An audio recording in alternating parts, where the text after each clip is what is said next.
ઈષ્ટદેવ ભગવાન શ્રી હરિ તથા આપ સર્વ મોક્ષભાગી જીવાત્માઓ તથા આપ સર્વ વહાલા મિત્રોને મારા ભાવ અને હૃદયથી પ્રણામ. આજે આપણે ભગવાનના એક મહાન ભક્ત ધ્રુવજીની કથા, એમનું ચરિત્ર આજે આપણે સાંભળવાના છીએ. ધ્રુવજીની કથા એટલે કે અત્યારના જીવનમાં આપણને ખૂબ જ ઉપયોગી કથા. ભગવાનના ભક્ત કેવા હોય, ભગવાનના ભક્ત હોય એને કેવા કેવા દુઃખો આવે, તો એને દુઃખમાંથી કેવી રીતે બહાર નીકળવું એ જીવાતી કથા. આ ધ્રુવજીનું ચરિત્ર એટલે કે માતા કેવી હોય તે આપણને જીવન સાર્થકતા કરતું એક મહાન ચરિત્ર. તો હવે આપણે સાંભળીએ ભગવાનના એક મહાન ભક્ત ધ્રુવજીની કથા. ઉત્તાનપાદ નામના રાજા છે. એમને બે રાણીઓ છે. ઉત એટલે કે અધ્ધર અને પાદ એટલે કે પગ. ઉત્તાનપાદ એટલે ઉદ્ધત અવિચારી. જન્મના સમયે બાળકનું મસ્તક પહેલા અને પછી પગ બહાર આવે છે. ગર્ભમાં બાળક ઊંધે માથે હોય છે. આ કારણથી આ રાજાનું નામ ઉત્તાનપાદ રાખ્યું હોય એ સાર્થક હશે. ઉત્તાનપાદની કથા એટલે પ્રત્યેક વ્યક્તિના જીવાતા જીવનની કથા. જીવાત્માને બે વૃત્તિઓ છે, એક સુરુચિ અને બીજી સુનીતિ. મોટાભાગના જીવાત્માઓને પોતાની રુચિ મુજબ એટલે કે પોતાના મનને પ્રિય લાગે એવું, પણ પોતાનું શ્રેય, આત્માનું કલ્યાણ કરે એવું નહીં કરવું સારું લાગે છે. મોટાભાગના લોકોને નીતિ કહે છે કે અગર શાસ્ત્ર કહે તે મુજબ કરવું ગમતું નથી, એટલે જીવોને સુરુચિ વાલી લાગે છે, જ્યારે સુનીતિ બહુ ઓછાને પ્રિય છે. તે મનને અળખામણી અને અણમાનીતી લાગે છે. ઉત્તાનપાદ રાજાના લગ્ન થયા છે. સુરુચિ અને સુનીતિ બે રાણીઓ છે. તેમાં સુરુચિ ખૂબ વાલી છે, જ્યારે સુનીતિ અણમાનીતી છે. વખત જતાં સુરુચિ ઉત્તમ નામના કુંવરને જન્મ આપે છે અને સુનીતિને કુખે ધ્રુવ નામના બાળકનો જન્મ થાય છે. આ ધ્રુવજીની કથા બહુ જ ચમત્કારી છે, મનનીન છે. ભાગવતજીમાં ધ્રુવની કથા માનવના જીવનને એક દિશા સૂચક આપનાર છે. માનવીનું જીવન કેવું છે એ સમજાવનારની આ કથા છે. ધ્રુવની કથામાં માણસને દીકરાનું પાત્ર કેવું હોવું જોઈએ તે અજોડ રીતે ઓળખવામાં આવ્યું છે. ઉત્તાનપાદ રાજાને સુરુચિ દિવસે ને દિવસે વાલી થતી જાય છે અને સુનીતિ દિવસે ને દિવસે અણમાનીતી થતી જાય છે. હે વિદુર, એક દિવસ એવો સમય આવી ગયો કે ઉત્તાનપાદ રાજાને સુનીતિ જોવી પણ ગમતી નથી. ભગવાન શ્રી સ્વામિનારાયણ પણ સમજાવતા, જેના ઘરના આંગણે ગાય, ગરીબ અને ગૌરી એટલે કે સ્ત્રી, એમના આંસુઓ પડે એનું સત્યાનાશ નીકળી જાય છે. કોઈ પણ સ્ત્રીને પુરુષ વગર વાંકે રડાવે નહીં. સ્ત્રીને ગૃહિણી કહેવામાં આવે છે, ઘરને ઘર કહેવામાં આવતું નથી. સ્ત્રી વગરનું ઘર શમશાન જેવું છે. સ્ત્રીનો પતિ ગુજરી જાય તો તે સ્ત્રીને વિધવા નહીં કહેતા, એમને માનાર્થ ગંગા સ્વરૂપ કહેવામાં આવે છે. પણ વિધુર પુરુષ માટે એવું કોઈ વિશેષણ, એવું કોઈ ઉપનામ આપવામાં આવ્યું નથી. સ્ત્રીને ધર્મપત્ની કહેવામાં આવે છે. સ્ત્રીને સહધર્મચારિણી પણ કહેવામાં આવે છે. લગ્ન કરતા પહેલા એકબીજાની પસંદગી જોઈ વિચારીને કરો, પણ લગ્ન પછી એકબીજાને, પતિ પત્નીને પોતાની રીતે અનુકૂળ સુખ આવે એ રીતે જિંદગી જીવો તો કોઈ ક્યારેય દુઃખ નહીં આવે. દરેક વ્યક્તિને પોતાનું જીવન વાલું જ હોય છે. પુરુષ એમ માને કે હું પરણ્યો એટલે પત્નીની ઉપર શાસન, જો હુકમ ચલાવવાનો, એને ઠીક લાગે એમ મારઝૂડ કરવાનો મને હક મળી ગયો. પણ શાસ્ત્રમાં સ્પષ્ટ કહ્યું છે કે પુરુષે પોતાની સ્ત્રીનું ક્યારેય પણ તાડન એટલે કે મારઝૂડ કરવી નહીં. તેને મર્મભેદક એવા કઠોર વચન પણ ક્યારેય કહેવા નહીં. લગ્ન કર્યા પછી સ્ત્રીનો એટલો ભાગ જેટલો પુરુષનો હોય એટલો જ લાગે છે, એટલો જ એમને હક લાગે છે. લગ્ન કર્યા પછી સ્ત્રીનો કેટલો ભોગ, આત્મત્યાગ એનો વિચાર કરો. તો જ આપણને ખ્યાલ આવશે. જે સ્ત્રીએ અગ્નિની સાક્ષીએ પુરુષના હાથમાં પોતાનું કાંડું આપ્યું હોય, એ કાંડું ચોંપ્યા પછી પોતાના બાપની સારી મિલકત મનથી જતી કરે. હવે આ મિલકત મારી નહીં, આ સ્ત્રીનો પહેલો ત્યાગ. લગ્ન પછી તરત જ પોતાના પ્રિય એવી જન્મભૂમિનો ત્યાગ કરે, આ એનો બીજો ત્યાગ. લગ્ન પછી સ્ત્રી પોતાના નામની પાછળ પિતાનું નામ લગાવતી હતી, એ પિતાનું નામ છોડી પોતાના પતિનું નામ જોડે, આ એનો ત્રીજો ત્યાગ. વળી પોતાની અટક એટલે કે સરનેમ જે હતી એ લગ્ન પછી જતી કરી દે અને પતિની અટક સ્વીકારી લે, આ એનો ચોથો ત્યાગ. લગ્ન પછી પોતાની વાલી સખીઓ સાહેલીનો ત્યાગ કરે, આ એનો પાંચમો ત્યાગ. અને લગ્ન પછી અતિ કરુણ ત્યાગ એ કે પોતાના માતા પિતાનો વાલો ખોળો છોડી પતિના ખોળામાં શિર ધરી દે, આ એનો છઠ્ઠો ત્યાગ. અને છેલ્લો ત્યાગ તો બધા એને સડે એવો છે. સ્ત્રી પોતે માતા થાય ત્યારે તે બાળકને જન્મ આપે, અને બાળક મોટું થાય ત્યારે બાળકને કોઈ પૂછે, તું કોનો બાબો બેટા? ત્યારે માતાના શીખવાડ્યા પ્રમાણે તે બાળક જાહેર કરે કે હું ફલાણા ભાઈનો બાબો છું. પણ એમ નથી કહેતો કે હું ફલાણા બહેનનો બાબો છું. જે માતાએ 9 માસ સુધી બાળકને પોતાના ગર્ભમાં રક્ષણ કર્યું, છતાં બાળક બાપનું નામ જ આપે, પણ માતાનું નામ પોતાની પાછળ નહીં લખાવે. શાળામાં, જીવનમાં દરેક ક્ષેત્રમાં બાળક પોતાનું નામ એમના પિતાનું જ નામ લખાવશે, પણ માતાનું ક્યારેય નહીં લખાવે.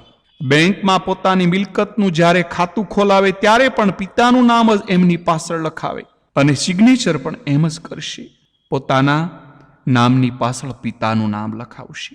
સુખદેવજી પરીક્ષિત રાજાને સમજાવે છે, અને મૈત્રીજી વિદુરજી મહારાજને સમજાવે છે, હે વિદુર, ઉત્તાનપાદ રાજાને સુરીચી ઘણી વાલી છે, સુનીતિ અણમાનીતી છે.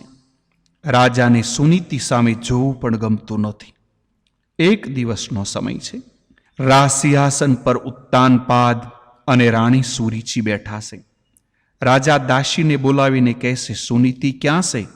તેને કહેજે તને સભામાં બોલાવી છે. દાસી જઈને સુનીતિને વાત કરે છે, તમને રાજા સાહેબ બોલાવે છે. સુનીતિને લાગ્યું, મારું શું કામ હશે? ઘણા દિવસો પછી મને પતિએ આજે યાદ કરી. લાગે છે કે આજે ભગવાન મારી ઉપર કંઈક દયા હોય એવું મને લાગે છે. હું રાજાના હૃદયમાં આવી. આવા અનેક વિચારોના તરંગોની સાથે સાડીને મોઢામાં આડી રાખી સભામાં સામે આવે છે. મહારાજને વંદન કર્યા. સુનીતિને આજે ખ્યાલ નથી કે મારા ભાવિના પડદાની પાછળ શું પડ્યું છે. માનવીના જીવનની એ કરુણતા છે કે આવતું જે ભાવિ એના પડદાની પાછળ શું હશે એનો માણસને ખ્યાલ નથી. કયો સમય મારે માટે કેવો હશે એ વ્યક્તિ ક્યાં જાણે છે. સુનીતિ વંદન કરીને ઊભી છે. ઉત્તાનપાદ રાજા કહે છે, જો સુનીતિ, તું સાંભળ, આજથી તને ફરમાન કરું છું, તારે મારા રાજ્યમાં એટલે કે રાજમહેલમાં રહેવાનું નથી. ગામની બહાર એક મકાન છે, ત્યાં તું અને તારો બાળક જિંદગી પૂરી કરજો. કોઈ દિવસ મારા રાણીવાસમાં તમે પગ મૂકશો નહીં. આજથી મારો અને તારો સંબંધ અહીંયા પૂરો થાય છે. નીતિ કહે છે કે પત્નીને જીવનમાં પૈસાનું દુઃખ નથી લાગતું, મિલકત ન હોય એનું પણ એમને દુઃખ નથી લાગતું, પણ એના જીવનમાં પતિ તરફનો તિરસ્કાર એના જીવનમાં અગ્નિ પેદા કરે છે. સુનીતિ રાણીની આંખમાંથી આંસુઓની ધારા વહી ગઈ છે. કોની પાસે પોતાના દુઃખની રાવ રજૂ કરું? મકાનમાં જઈને હૈયા ફાટ રડી પડી. મનમાં વિચારે, મરી જાઉં, આત્મહત્યા કરું, જંગલમાં ચાલી જાઉં, કૂવામાં પડતું મૂકી આત્મહત્યા કરું. આવા અનેક વિચારો આવ્યા, પણ દરેક વિચારની પાછળ ઘોડિયામાં સૂતેલા બાળક પોતાના લાડકવાયા ધ્રુવને યાદ કરે છે. હું મરી જાઉં તો આ બાળકનું કોણ? આ બાળકને ખાતર પણ મારે જીવવું જોઈએ. અંતે ધ્રુવને તેડી ગામની બહાર નિવાસ છે ત્યાં આવી. શી ખાતરી છે કોનું ક્યારે ઉઠામણું થઈ જવાનું છે? જાનકીને પણ ક્યાં ખબર હતી કે અયોધ્યામાંથી મારું ક્યારે જવાનું થશે? હરિશ્ચંદ્ર જેવા રાજાને પણ શમશાનની ખીચડી ખાવાનો સમય આવતો હોય તો પછી આપણા જીવનની સ્થિરતા કેટલી? ભાગવતજી બોલે છે, માનવ દેહધારી પ્રભુના જીવનમાં જો સ્થિરતા ન હોય તો તમારા અને મારા જીવનની શું કહાની હોય? ભગવાન શ્રી કૃષ્ણનું પ્રાગટ્ય મથુરામાં, અને એ પણ રાત્રે 12 વાગે. કૃષ્ણને કરંડિયામાં પધરાવી ગોકુળમાં લઈ જવાના. એનો જન્મ મથુરામાં, બાળ લીલા ગોકુળમાં, પૌડંગ લીલા વૃંદાવનમાં, ઘર સંસાર દ્વારકામાં, અને મનુષ્ય લીલાની સમાપ્તિ પાછી એટલે કે દેહનો ત્યાગ પ્રભાસમાં. જુઓ તો ખરા, જગતના માલિક પ્રભુને આ જગતમાં આવીને કેટલી જગ્યાએ એમને બદલવી પડે. તો પછી આ જીવનને તો સ્થિરતા ક્યાંથી હોય? આ લોકોના અસ્થિર જીવનની સ્થિર સ્વરૂપ એવા પરમાત્માનું સુખ અને શાંતિ આનંદ મેળવવી હોય તો જિંદગીમાં પ્રભુનો આશરો લેવો પડે. મૈત્રીજી બોલે છે, હે વિદુર, આજે સુનીતિના હૃદયમાંથી અવાજ ઉઠે છે, સળગી મર, આમને આમ કેવી રીતે જીવન તું પૂરું કરીશ? સુનીતિને જીવનનો અંત આવવાનો વિચાર આવે ત્યારે એની દ્રષ્ટિની સમક્ષ ધ્રુવની સામે જાય. બાળકની નાની ઉંમર જોઈ વળી વિચાર આવે, આ બાળકનું શું થશે? મારા જેવી અભાગણીને પેટે આ બાળકનો જન્મ થયો. તેને દુઃખના દિવસો આવ્યા. આમ દુઃખમાં સારો દિવસ રડી રડીને અંતે જ્યારે મન થોડું સ્થિર ન થાય ત્યારે નારાયણનું નામ સ્મરણ કરે, એમના લીલા ચરિત્રોને સંભાળે અને મનને શાંત કરવાનો પ્રયાસ કરે છે. દુઃખમાં પ્રભુ યાદ આવે છે, પણ દુઃખમાં ઈશ્વરનું સતત સ્મરણ રાખવું ખૂબ કઠણ હોય છે. સુખ અને દુઃખમાં મનનું સમતોલપણું જાળવવું એ અતિશય કઠિનમાં કઠિન છે. સત્સંગને પૂરો પચાવ્યો હોય ત્યારે સ્થિત પ્રજ્ઞ સ્થિતિ પ્રાપ્ત થાય. જ્યાં સુધી દુઃખ નથી આંબી ગયું ત્યાં સુધીમાં નારાયણના ચરણોમાં મન પરોવી દો. એમનામાં ભક્તિભાવ કેળવી મનની સ્થિરતા કેળવી લો. સમયને પલટાતા વાર નહીં લાગે.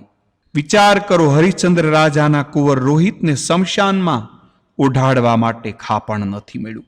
રામજી જગતના માલિક, જેમના પિતા ભગવાન રામ જગતના માલિક છે, અયોધ્યાના મોટા સમ્રાટ છે, અને જેમના માતા જગત જનનીમાં જાનકી છે, એવા લવ અને કુશ બંને બાળકોને વાલ્મીક ઋષિના આશ્રમમાં પહેરવા કપડાં પણ નથી મળ્યા. માતા જાનકી એમને વૃક્ષની ચાલ પહેરાવતા હતા. જિંદગી અને જગત આ બંને શું ચીજ છે એને એકવાર બરાબર વિચારજો. જિંદગી અને જગત એને અનેક મહાન અટપટી સમસ્યાઓમાંથી જડાયેલું છે. આ સમસ્યાને ઉકેલવી અતિશય કઠણમાં કઠણ છે. ધીમે ધીમે ધ્રુવજી હવે મોટા થતા જાય છે.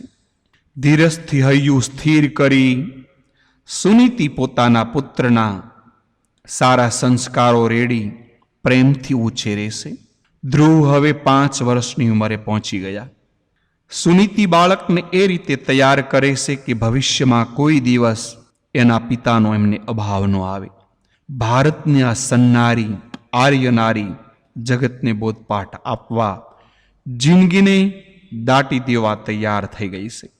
પતિ તરફના દુઃખનો કડવો ઘૂંટડો શાંતિથી પચાવી બાળકને દુઃખની ગંધ આવવા દેતી નથી. ભારતની પ્રજાને બોધપાઠ આપવા માતા કૌશલ્યાએ પણ જિંદગીને જમીનમાં દાટી દીધી છે. દુઃખ મૂંગે મોઢે વગર ફરિયાદે સહન કર્યું છે. જગતને બોધપાઠ આપવો હોય તો કોઈએ પોતાની જિંદગીને જમીનમાં દાટવી પડે. ઇતિહાસનું સર્જન કરવું પડે તો કોઈ આદર્શ દ્રષ્ટિબિંદુમાં જિંદગીને પૂરવી પડે. જિંદગીના મહાન પુરુષો અને સ્ત્રીઓએ દુઃખો વેઠી આદર્શોની ખાતર પોતે સહન કરી ભાવિ પ્રજાને જિંદગી કેમ જીવવી એના પાઠ શીખવાશે. ઇતિહાસના પાને પાને આવા સ્ત્રી પુરુષો અમર બની માનવ જીવનને દીવાદાંડી રૂપ બન્યા છે. ધ્રુવ માની ગોદમાં બેઠા. એક દિવસ બોલે છે, માં તું કોઈ દિવસ રાજ્યસભામાં કેમ નથી જતી? સુનીતિ બોલે છે, બેટા તારા પિતાજીને કામકાજ હોય, હું જાઉં તો કામમાં વિઘ્ન ઊભું થાય એટલે નથી જતી. દેખો જાનકી અને સુનીતિની ગાથા. લવકુશ જ્યારે પૂછતામાં અમારા પિતા કોણ છે, એમને કોઈ દિવસ કેમ બોલાવતી નથી, ત્યારે જાનકીજી રડી પડતા. લવકુશ આગળ કોઈ દિવસ ભગવાન રામનું નામ આપતા નથી, બનેલી ઘટના કહેતા નથી. રામનો અવગુણ સીતા માતાને સ્વપ્નમાંય નથી આવતો. જાનકીજીની સવળી ગુણગ્રાહક સમજણ છે. સાચા ભક્તની આવી ભગવાન પ્રત્યે ગુણગ્રાહક દ્રષ્ટિ અને નિર્દોષ બુદ્ધિ હોવી જોઈએ. ભક્ત પોતે સહન કરે, ભગવાન પોતાને વગર વાંકે દુઃખ આપે, કસોટી કરે, તો પણ કોઈ દિવસ ભગવાનના દોષ ન જોવે, એમની પર ધોખો ન ધરે. સુનીતિ આજે ધ્રુવને કહેશે, સમજાવે છે, બેટા તારા પિતાને રાજકાજમાં બહુ અટપટા કામો હોય, એમાં વિઘ્ન પડે, માટે હું એમની પાસે નથી જતી. એ જાણે છે કે સત્ય ઇતિહાસ જો કહીશ તો મારા બાળકના દિલમાં એના પિતા પ્રત્યે વેરના બી વવાઈ જશે. બાળકના કુમળા દિલમાં પિતૃભક્તિ હટી જશે. બાળકનું જીવન નાનપણથી જ બગડી જશે. બાળકનું દિલ બ્લોટિંગ પેપર જેવું હોય છે. એના જીવનમાં જેવા સંસ્કારો રેડો તેવા તે સ્વીકારી લેશે અને એવું ભાવિ જીવન ઘડાય છે. બાળકની વાણી, વિચાર અને વર્તન ત્રણેય સરખા છે. ત્રણેયમાં એક રૂપતા હોય છે. તે જેવું સમજે એવું બોલી નાખે છે. માતા સુનીતિએ બાળક ધ્રુવના નાનપણથી જ શુભ સંસ્કારો રેડ્યા. પોતાના શુભ વિચારો અને વર્તનથી કેળવણી, વાણીથી નહીં. મૈત્રીજી બોલે છે, હે વિદુર, આજે ધ્રુવને વિચાર આવ્યો હું રાજ્યસભામાં જાઉં અને આજે મારા પિતાની ગોદમાં બેસું. ધ્રુવ ચાલતો ચાલતો રાજ્યસભામાં આવ્યો. ત્યારે સભામાં ઉત્તાનપાદ અને એમની ઓર માતા બેઠા છે. સુરીચી અને રાજા બંને બેઠા છે. રાજાની ગોદમાં સુરીચીનો બાળક ઉત્તમ રમે છે. ધ્રુવ ઉત્તમને ખોળામાં જોઈ ખુશ બન્યું. હું પણ મારા પિતાના ખોળામાં બેસીશ. પણ ધ્રુવ જાણતા નથી કે એની માં સુનીતિની જિંદગીમાં એના ઇતિહાસની પાછળ શું છે. ધ્રુવજી સભામાં આવી રાજાના સિંહાસન સામે જઈ બે હાથ ઊંચા કરીને કહેશે, પિતાજી મને તમારી ગોદમાં બેસાડો, હું તમારા ખોળામાં બેસવા આજે આવ્યો છું. ધ્રુવને જોઈને ઉત્યાન પાદે મોઢું ફેરવી નાખ્યું. ધ્રુવના મનમાં દુઃખ થયું, મારા પિતાએ મોઢું કેમ ફેરવું હશે? બીજી વાર તે બોલ્યો, પિતાજી મને આપની ગોદમાં બેસાડો. સતા રાજાએ એની સામે પણ જોયું નથી. ધ્રુવ ત્રીજી વાર હાથ ઊંચા કરીને બોલે છે, પિતાજી મને તમારી ગોદમાં તેડી લો. બાજુમાં સુરીચી બેઠા. એણે ધ્રુવના બે હાથ ચાલી તિરસ્કાર કરતા કહે છે, હે છોકરા, તું રાજાની ગોદમાં બેસવા માટે લાયક નથી. ધ્રુવ બોલે છે, માં હું મારા પિતાની ગોદમાં બેસવા માટે લાયક નથી? હું રાજાનો કુંવર છું. સુરીસી કટાક્ષમાં જવાબ આપે છે, એલા ધ્રુવ, તને ખ્યાલ નથી? રાજાની ગોદમાં તો રાજકુમાર બેસે, તું તો દાસીનો છોકરો છે. તારા માટે રાજાની ગોદ ન હોઈ શકે. રાજાની ગોદમાં બેસવાનું ભાગ્ય પ્રાપ્ત કરવું હોય તો તારે મારી કુખે જન્મ લેવો પડે.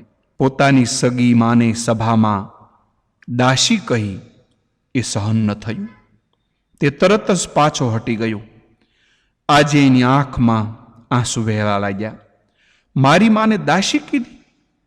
મને કદાચ ખોળામાં ન બેસવા દે ઠીક, પણ મારી માને દાસી કહેવાનો હક મારી ઓર માને નથી. પોતાની સગીમાં સુનીતિની પાસે જઈ એના ખોળામાં માથું નાખી ધ્રુવ હવે ધ્રુસકે ને ધ્રુસકે રડે છે. મા ધ્રુવને માથે હાથ ફેરવતા ફેરવતા કહેશે, બેટા બેટા તું કેમ રડે છે? 5 વર્ષનો થયો પણ કોઈ દિવસ આવી રીતે રડ્યો નથી. આજે તને શું થયું? કેમ રડે છે? મૈત્રીજી કહેશે, હે વિદુર, આ ડાયો દીકરો વિચાર કરે કે જો માને આજની વાત કરીશ તો તે દુઃખી થશે, માટે માને વાત કરવી નથી. ભાગવતજીના 4th સ્કંદમાં ધ્રુવની માતૃભક્તિ અને 7મા સ્કંદમાં પ્રહલાદની પિતૃભક્તિ જોઈવી હોય તો આ બંને અજોડ ચરિત્રો તમે અવશ્ય સાંભળશો. ધ્રુવને વિચાર આવે છે, હું એકલો રડી લઉં, મારી માને આજની બનેલી ઘટના નથી કહેવી. આ વાત કરીશ તો વધારે દુઃખી થશે અને રડશે. સુનીતિ ધ્રુવને જેમ જેમ રડવાનું બંધ થવાનું કહે એમ એમ ધ્રુવ વધારે રડે. એટલામાં ત્યાં એક દાસી ત્યાં આવે છે. સુનીતિએ એમને પૂછ્યું, તું જાણે છે આજે ધ્રુવ કેમ રડે છે? દાસી બોલી, માં, તમને ખ્યાલ નહીં હોય, આજે ધ્રુવ રાજ્યસભામાં ગયા હતા.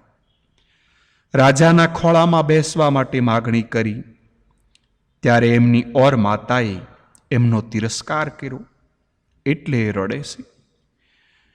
સુનીતિને વિચાર આવ્યો, બીજું તો ઠીક, મારા બાળકના દિલમાં એની ઓરમાનમાએ વેરના જે બી વાવી દીધા એ મારા બાળક માટે ખોટું છે. મારા બાળકના દિલમાં એવી સાપ ઊભી થશે, મારા પિતા મારી માની વિરુદ્ધમાં છે, મારી માને મહેલમાંથી કાઢી મૂકી છે. આ વેરનું બીજ જ્યારે મોટું થશે ત્યારે એનું માનસ, આ વેરનું બીજ જ્યારે મોટું થશે ત્યારે એનું માનસ ઉશ્કેરાશે અને ઉશ્કેરાયેલા મનથી એના પિતા પર જ્યારે હાથ ઉઠાવશે ત્યારે મારી કુખને કલંક લાગશે. મારી કુખમાં પાકેલા બાળક પિતૃભક્તિ વિહોણું બને એ બરાબર નહીં. સુનીતિ વિચાર કરે, વેરના બીને હું મારા બાળકના દિલમાંથી કાઢી નાખું તો જ હું સાચી માં કહેવાશ. એથી એણે હવે આગળ વિચાર કર્યો, વેરના બીને મારા બાળકના દિલમાંથી કાઢી નાખવા મારે બનેલી સત્ય ઘટના સમજાવી જોઈએ. એણે પ્રથમ પોતાના આંસુ લૂછી નાખ્યા. ધ્રુવને સમજાવવા લાગી, બેટા, તારી માતાએ તને માર્યો તો નથી ને, તો પછી તારે રડવાનું થોડું હોય? તું જાણે છે બેટા, બાળકની ઉપર મા બાપનો હક હોય છે, એનો તિરસ્કાર કરે ક્યારેક મારે પણ ખરા બેટા, પણ તને માર્યો તો નથી ને. તારો તો ફક્ત તિરસ્કાર કર્યો છે, એમાં રડવાનું ન હોય. ધ્રુવજી આંસુ સાફ કરતા કહે છે, મને સભાની વચમાં તમાસો માર્યો હોત ને માં તો દુઃખ ન થાત, પણ તું જાણે છે સારી એ સભાની બીચમાં મારા બાપુજીના સાનિધ્યમાં મારી ઓર માએ તારા જેવી પવિત્ર માતાને દાસી કીધી. એ શબ્દો મારા હૃદયને કોરી ખાય છે. લોકોની દ્રષ્ટિમાં અને ઓરમાન માની દ્રષ્ટિએ ભલે તું ગમે તેમ હો, પણ મારે માટે તો તું અંતિમ સિતાર છે. તારા ચરણ રજ એ જ મારું તીર્થ છે, તારો પ્રેમાળ હાથ એ જ મારું પોષણ છે, તારા આશીર્વાદ એ જ મારું મોક્ષ છે. જેને હું મારું શિરછત્ર ગણું છું, જેને હું મારું સર્વસ્વ માનું છું, તેને માટે હલકા હીન શબ્દો કોઈ બોલે એ મારાથી માં કેમ સહન થાય?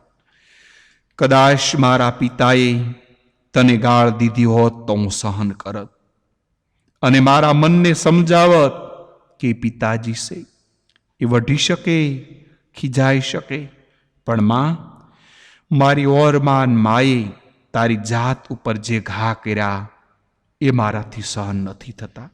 હે માં, એ તારી જાત ઉપર નથી, પણ મારા કાળજાની ઉપર ઘા કર્યા છે માં. મને ક્યાંય ચેન નથી પડતું. મારું હૃદય ભડકે બળે છે.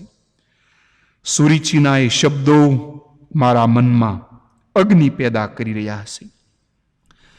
ધ્રુવની જનેતાને હવે એના ભૂતકાળ તાજો થયો.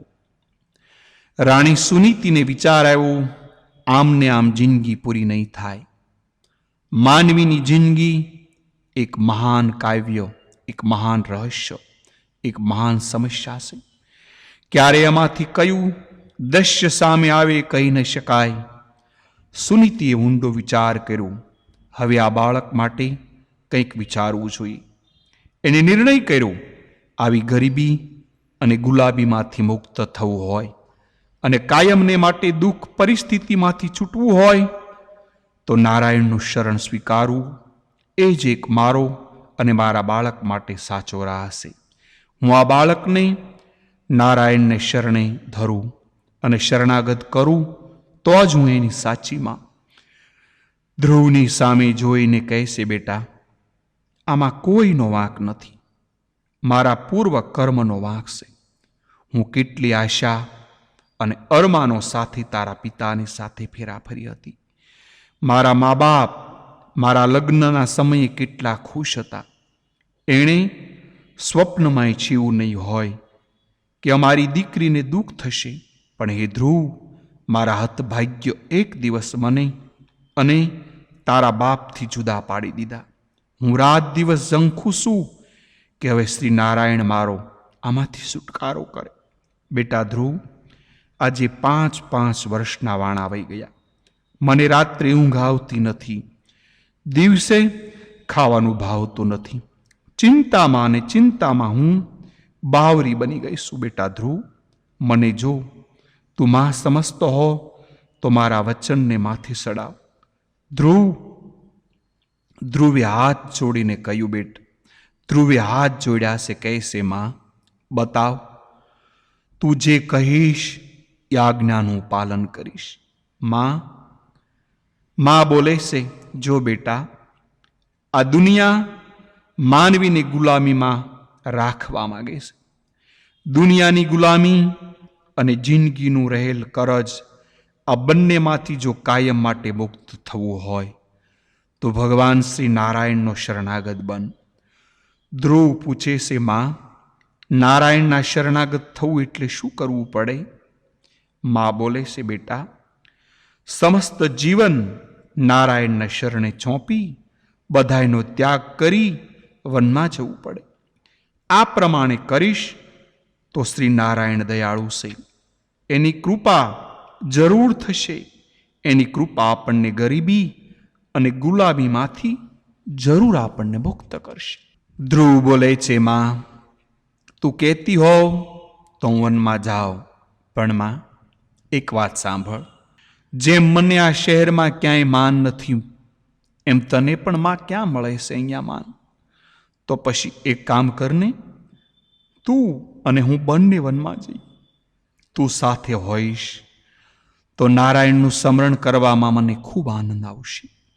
મા દીકરો ભેગા બેસી નારાયણને પોકારશું તો માં, નથી લાગતું કે નારાયણ આપણને જલ્દી મળે? માં, તને પણ અહીં મકાનમાં રહેવામાં શું સુખ છે? બાળકના નિર્દોષ શબ્દો સાંભળીને હે વિદુર, સુનીતિ પાલવના છેડાથી મોઢાને ઢાંકી દેશે. બોલે છે, બેટા, તારા પિતા સ્વતંત્ર છે, હું પરતંત્ર છું. જ્યારથી આ મકાનમાં તને લઈને આવી ત્યારથી મને મારો આત્મા કહેશે તો આ દુનિયાને છોડી દે. મારું મન પણ એમ કહેશે આ જિંદગીને જલાવી દે. પણ બેટા ધ્રુવ, સાંભળ, જ્યારે મારો કન્યાદાનનો સંકલ્પ મારા પિતાએ કર્યો, મારી કંઈક આશાઓ અને અરમાનો હતા. હું માનતી હતી કે ઉત્તાનપાદ જેવા રાજાને પરણી, એટલે દેવહૂતિ જેમ કપિલ ભગવાનના માતા થવાય, એમ હું અને ઈશ્વરની માં જેમ કપિલના માતા થયા એમ હું પણ ઈશ્વરની માં થઈશ. પરમાત્મા મારી કુખે જન્મ લેશે એવી હું ભાગ્યશાળી હોઈશ. બેટા, હું જ્યારે રાજા સાથે લગ્નમાં ફેરા ફરતી હતી, મને એમ થતું હતું કે ઉત્તાનપાદ રાજા જેવા સુંદર પુરુષ મારા પતિદેવ છે. તે જરૂર મને સંસાર સાગરને પાર લઈ જશે. હે ધ્રુવ, જ્યારે મને સાસરે વળાવવાનો સમય આવ્યો ત્યારે મારી જનેતાને પગે લાગવા ગઈ, અને હું જ્યારે માને પગે લાગી ત્યારે મારી માએ, મારી જનેતાએ મને સાતીએ સાથે લગાવી અને ખૂબ રડી. રડતી રડતી જે શિખામણ મને અમૂલ્ય શબ્દો કહેતી હતી તે મારા કાળજામાં લખાઈ ગયા છે. છેલ્લે મને આશીષ અને આજ્ઞા આપી હતી, હે દીકરી, તારું માનવીનું જીવન છે. માનવ જિંદગી ખાડા ટેકરા સિવાયની ન હોઈ શકે. હે દીકરી, માનવીનું જીવન છે ઘણીવાર સુખ દુઃખના મોજા આવશે, પણ મારી છેલ્લી આજ્ઞા તને એ છે કે તારી જિંદગીમાં કોઈ પણ જાતનું નાનું કે મોટું દુઃખ આવે તો તારા પતિ આ ઉત્તાનપાદ રાજાને કદમમાં કદમ મિલાવી જિંદગીને પૂરી કરજે, પણ ક્યારેય એમના પડસાયાને છોડીશ નહીં. હે ધ્રુવ, આ શબ્દો મને જ્યારે યાદ આવે ત્યારે મારું મન મને મોત તરફ જતા એટલે કે આત્મઘાત કરતા અટકાવે છે. મારી માનો આદેશ મારી સામે તરવરે છે. તારા પતિની આજ્ઞા વિના તારાથી એક કદમ પણ ન ભરાય. હે બેટા, આવું મને મારી માં કહેતી. હે દીકરા ધ્રુવ, અત્યારે આ દુઃખના દરિયામાં હું જો જીવી રહી હોઉં તો તારા માટે જ જીવું છું. તો પછી બેટા બતાવ, તારી સાથે વનમાં આવું કે અહીં રહું? તારા પિતા તજી દઈ શકે, પણ મારાથી મારા પ્રતિવ્રતાના ધર્મમાંથી કેમ ભ્રષ્ટ થવાય? તારા પિતા મારા તરફના ધર્મમાંથી ભ્રષ્ટ થાય એનો બદલો તો ઈશ્વરને આપવાનો છે. મારે તો મારા પત્ની તરીકેના સ્વધર્મના બરાબર રહેવું એ જ મારી પરમ પવિત્ર ફરજ છે. બેટા, હું આજે પણ ઈશ્વરની સાક્ષીએ કહું છું, તારા પિતા લગ્નના માંડવ્યા આવ્યા ત્યારે એમના વિશે જેવો ભાવ હતો, જેવો પ્રેમ હતો, અત્યારે આટલો જ પ્રેમ છે. આટલી હદે મને દુઃખ આપે છે ત્યારે પણ હું એમના ઉપર એવો ને એવો પ્રેમ, એવો જ ભાવ છે. અને જો એવું ન હોય તો મારા બધાએ સુકૃત્યો એટલે કે બધાએ પુણ્યો નાશ પામે. મારી અત્યારે એક વાતની ઈચ્છા છે કે તારા પિતા સદાને માટે સુખી રહે.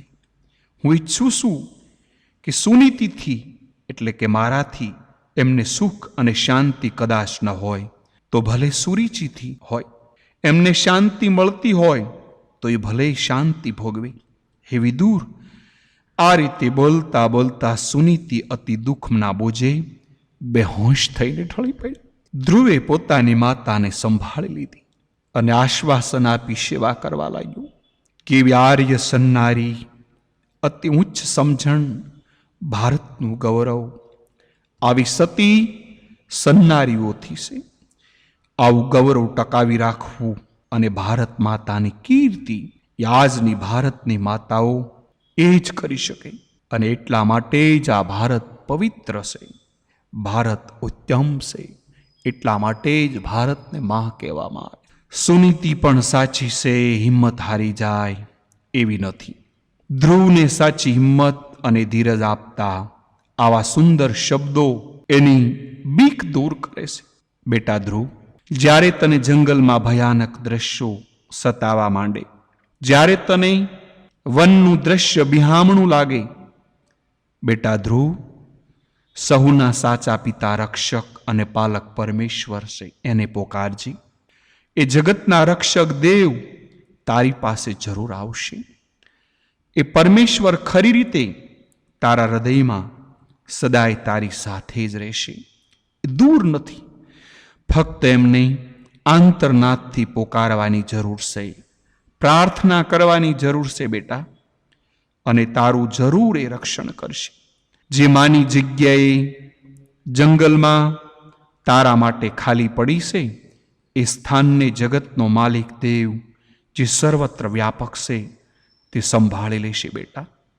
તું એ દયાળુ રક્ષક પ્રભુના ખોળામાં માથું મૂકીને રડી લેજે. એ તને ગમે તેવા મોટા ભયથી પણ બચાવી લેશે, તારું રક્ષણ કરશે, તારી સાધના નિર્વિઘ્ન પૂર્ણ કરશે. ધન્ય સે માતા સુનીતિને ઈશ્વરને વિશે આવી અચળ દ્રઢ શ્રદ્ધા ને. હજુ પણ ધ્રુવને ઘર પરનો મોહ છૂટતો નથી, કારણ હજુ એ 5 વર્ષનો કુમાર છે.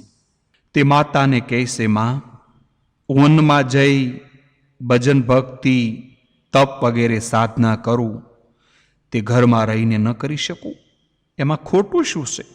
ભગવાન તો બધે હોય માં, તારી સમીપમાં મને બહુ અનુકૂળ રહેશે. આના જવાબમાં પણ સુનીતિ ધ્રુવને બરાબર શાસ્ત્ર પ્રમાણે સમજાવે છે. એ સ્પષ્ટ કહેશે, બેટા, તું મને છોડીને વન જાય એ મને પણ ન ગમે. એ સ્વાભાવિક છે. મને લાગે તારા ગયા પછી હું કેવી રીતે જીવીશ? કદાચ ન પણ જીવું બેટા, પણ આ તું બરાબર સમજી લે કે ઘર એ ભોગભૂમિ છે. ભોગભૂમિમાં બેસીને નારાયણમાં મન સ્થિર થતું નથી, એકાગ્ર થતું નથી. અહીં ઘરમાં બેટા તારું મન જ્યારે નારાયણમાં લગાડવાનો પ્રયત્ન કરીશ ને, ત્યારે તને ભગવાનના બદલે પહેલા હું યાદ આવીશ. દીકરાનું અને માનું હેત ઘણું દુશ્યાજ્ય છે. એ મોહ અને માયા એ આપણને છૂટવા દેતા નથી. જે ઘરમાં રહેનાર તારા જેવા સાધકને પજવશે. ભગવાનનું ધ્યાન કરતા કરતા વચ્ચે આડું આવશે આવરણ. આ દેહ અને દેહના સંબંધી આવી આવરણરૂપ માયા, તે માયાને જ્ઞાને કરીને સત્સંગ કરીને છોડવી જ પડે. ત્યારે સાધકને પોતાની સાધના નિર્વિઘ્ન પૂરી થાય છે. બેટા, વનમાં તું મારે બદલે તારી સાચીમાં પરમાત્મા એમ તું દ્રઢ માનજે. એ માના હેત અને મમત્વ સમજજે. એમ કરવાથી તારો ભય અને એકલપણું જરૂર દૂર થશે. એકલપણું જરૂર દૂર થશે અને વનમાં તારી સાધના સફળ થશે. પ્રભુના તને દર્શન થશે. માટે તું વનમાં જવાનો દ્રઢ સંકલ્પ કર.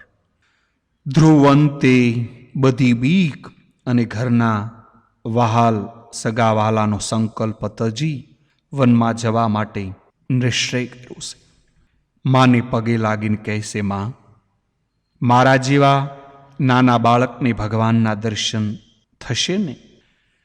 મને ભગવાન દર્શન આપશે તો ખરા ને? માએ રડતે નેત્રે ધ્રુવને માથે હાથ મૂક્યા અને પ્રેમથી અને શ્રદ્ધાથી કહેશે, બેટા, તારા જેવા નિર્મળ નિર્દોષ હૃદયવાળા બાળકને પ્રભુ જરૂર દર્શન આપશે. અમારા જેવા જગતના વિષયોથી ભરાયેલા પોટ અને વૃદ્ધને એકદમ મળતો નથી. માટે જરૂર જા, હવે તું વિલંબ ન કરી. તને ઈશ્વર ભગવાન જરૂર દર્શન આપશે. આથી જ આપણા વૈરાગ્ય મૂર્તિ સંત કવિ નિષ્કુળાનંદ સ્વામી કહે છે, ધન્ય ધન્ય માતા ધ્રુવતણી કયા કઠણ વચનજી, રાજ સાજ સુખ પરહરી વેગે સાલિયા વનજી. ધ્રુવની જનની સુનીતાને તો અનેક અનેક ધન્યવાદ આપવા જોઈએ. એણે પોતાના એકના એક દીકરા તરફનો મોહ, મમતા, સ્વાર્થ બધું જતું કરી સાચી માં સાબિત થઈ. સૌને સાચો રાહ સીધ્યો. ધ્રુવને હિંમત અને પ્રેરણા આપી ઈશ્વરાભિમુખ કર્યો. આજની માતાઓ આ કથામાંથી કંઈક લે અને સાચી મા તરીકેની ફરજ એ પૂર્ણ કરે. સુનીતિ ધ્રુવને વનમાં વળાવવાના સમયમાં નારાયણનું ધ્યાન, કીર્તન, પ્રાર્થના કરે છે. પ્રભુ, હવે તારા હાથમાં મારા દીકરાને સોંપું છું. આજથી આ બાળક ઉપરથી મા તરીકેનો હક હું ઉઠાવી લઉં છું. આજથી આ બાળક હે પ્રભુ તારો છે.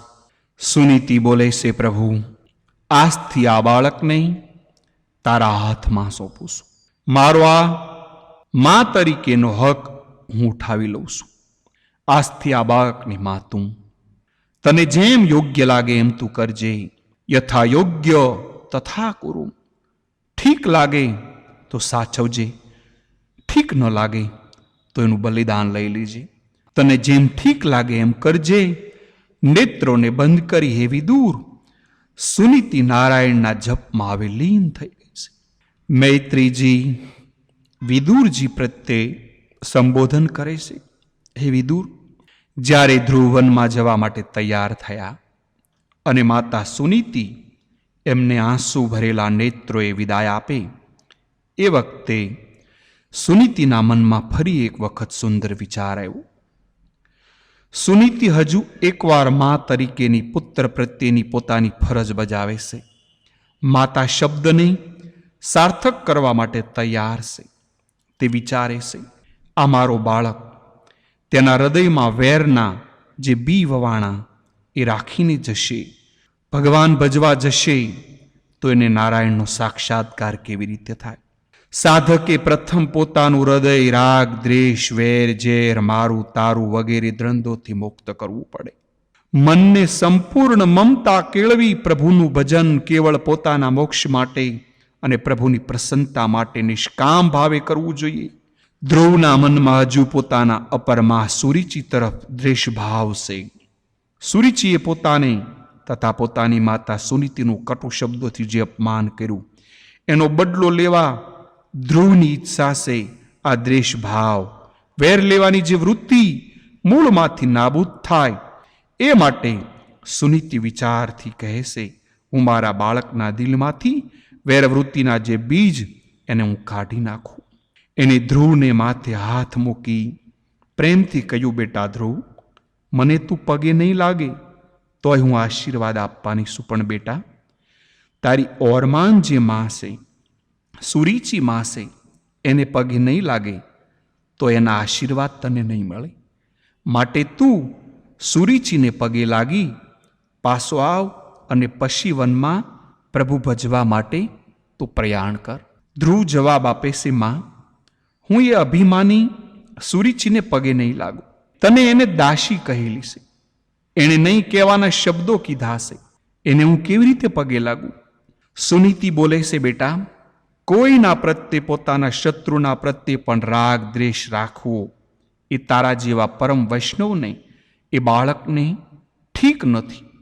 વેરનો બદલો વેરથી તો દુનિયાદારી લોકો મોટે ભાગે આપે જ, એ તો લૌકિક નીતિ અને રીતિ છે.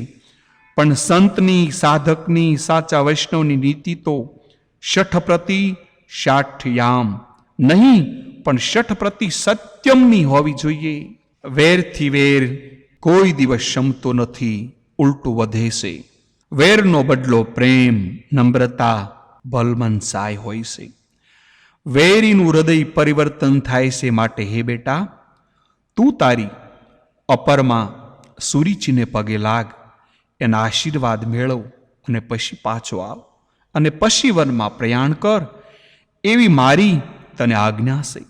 ધ્રુવ માની આજ્ઞાને મસ્તકે ચડાવે છે. સુરીચીને પગે લાગવા જાય, દેખો એનું નામ સાચી માં. આવી માતાઓને અનેક અનેક પ્રણામ છે, અનેક અનેક સલામ છે. સુનીતિ કહે છે, બેટા, તું વેરને જતું કરીને પછી તું વનમાં જા. સુનીતિની આજ્ઞાને માન આપી ધ્રુવ પોતાની અપરમાં એટલે કે સુરીચી જ્યાં બેઠા છે તે રાજ્યસભામાં આવે છે. સુરીચી રાણી બેઠા છે. એમણે વિચાર આવે છે કે આ છોકરો તો પાછો આવ્યો, આ વખતે જો એના પિતાની ગોદમાં બેસવાનો આગ્રહ કરશે તો એને કાનની બુટી ઝાલી રાજ્યસભાના દરવાજા પર બહાર કાઢી મૂકીશ. ધ્રુવજી સીધા આવી સુરીચીના બે પગમાં માથું મૂકી વંદન કરીને કહેશે, માં, હું તો તમારો બાળક છું, તમારા આશીર્વાદ લેવા માટે આવ્યો છું. હું વનમાં નારાયણનું ભજન કરવા, એમનો સાક્ષાત્કાર કરવા માટે જાઉં છું. માટે મને માં રાજી થઈને આશીર્વાદ આપો. સુરીચી વિચારે છે, આ સારું થયું. આ છોકરો અહીંયા જો રહેશે તો ભવિષ્યમાં મારા દીકરાના રાજ્યમાં ભાગ પડાવશે. આજથી વનમાં જઈ સાધુબાઓ થઈ જાય તો મારા દીકરાને નિષ્કંટક રાજ્ય મળશે. અને આશીર્વાદ આપી અહીંથી વહેલો વિદાય કરું. આવો સ્વાર્થ વિચાર કરી માથે હાથ મૂકી ધ્રુવને આશીર્વાદ આપે છે. તું જંગલમાં રહીશ તો તને નારાયણનું જરૂર મિલન થશે. ધ્રુવજી તો સરળ છે, એ તો વિચારવા લાગ્યા. મને તો એમ હતું કે મારી અપરમાં મારા પ્રત્યે નારાજ હશે, પણ સુરુચિમાં કેટલા સારા છે. માએ મને કેવા સરસ આશીર્વાદ આપ્યા. ધ્રુવ સુરુચિના આશીર્વાદ પ્રાપ્ત કરી પોતાની માતા સુનીતિ પાસે આવ્યા. હવે વનમાં પ્રયાણ કરવા માટે અંતિમ વિદાય માગે છે. બંને રાણીઓ સુનીતિ અને સુરુચિના પાત્રોમાં કેવો વિરોધાભાસ છે તે આપણે સમજી શકીએ છીએ. સુનીતિની બુદ્ધિ દેવી છે, તે સરળ અને ભગવત ભક્ત છે, જ્યારે સુરુચિ સ્વાર્થી, દંભી, આસુરી, સંપતયુક્ત સ્વભાવની છે. આપણે બેમાંથી કોને અભિનંદન આપશું એ આપણે મનથી નક્કી કરવાનું છે. અને આપણે કેવા ગુણ પ્રાપ્ત કરવાના એ આપણે આપણા જીવનને સમજાવવાનું છે. હવે ધ્રુવજી જ્યારે વનમાં જવા માટે માતા સુનીતિને પગે લાગ્યા, ત્યારે સુનીતિ પોતાના વાલસોયા દીકરાને વનમાં વળાવતા કહે છે, બેટા ધ્રુવ, હવે મારી એક વાતને તારા હૃદયમાં રાખી લે. તું તો હવે તારા આત્માનું કલ્યાણ કરવા જાય છે, પણ હું તારા પાસા આવવાની પ્રતીક્ષા કરીશ, અને એટલા માટે જ હું જીવતી રહીશ. અને કદાચ ન જીવું તો બેટા, તને જ્યારે નારાયણનું દિવ્ય દર્શન થાય ત્યારે આ ગરીબ માને ભૂલી ન જતો. અરે, મારા જેવી કોઈ અભાગણી નહીં હોય. બોલતા બોલતા સુનીતિ મુક્ત કંઠે રડવા લાગ્યા. ધ્રુવે માને દુખી થઈને કહેશે, માં, તું અભાગણી નથી. તને મારા સોગંદ છે, તું દિલગીર થઈશ નહીં. મારા સાંભળતા તારે આવું કદી ન બોલવું માં. તું તો મારું પરમ દૈવત છે. માં, અભાગ્યો તો હું શું કે તારી સેવા કરવાનો સમય તને છોડીને વનમાં જાઉં છું. અંતે માં અને દીકરો રડી રડીને છૂટા પડ્યા. એ વન તરફ બાળક ધ્રુવ ચાલતા થયા. ગામની ભાગોળ જ્યાં ત્યાં આવ્યા, ત્યાં એમને એવી દૂર સામેથી વીણાના તાર લઈને નારાયણ નારાયણ એમ ધૂન કરતા નારદજી સામે આવતા જોયા. ધ્રુવની માએ અગાઉ ધ્રુવને શીખવાડ્યું કે કોઈ ગુરુ આવે, કોઈ સંત આવે, એ જીવાત્મા એમની બીજી માં છે. ગુરુ વિના જ્ઞાનની પ્રાપ્તિ થતી નથી. કોઈ સંત મહાત્મા, ગુરુજન, વડીલ વગેરે મોટેરા મળે તો એમને પ્રેમથી, માનથી પગે લાગજે બેટા, દંડવત પ્રણામ કરજે. આથી ઉલટું આજે કહેવાતા સુધરેલા જમાનામાં કેવા સંસ્કાર બાળકોના અને યુવાનોમાં બગડ્યા. શાળા કોલેજના રોડ ઉપર કોઈ ભગવાધારી સંત મહાત્મા પસાર થાય તો એમને કેવું અપમાન કરે. ધ્રુવે નારદજીને દંડવત પ્રણામ કરી એમની શરણરજ માથે મૂકી કહેવા લાગ્યા, બાપજી, મને આશીષ આપો.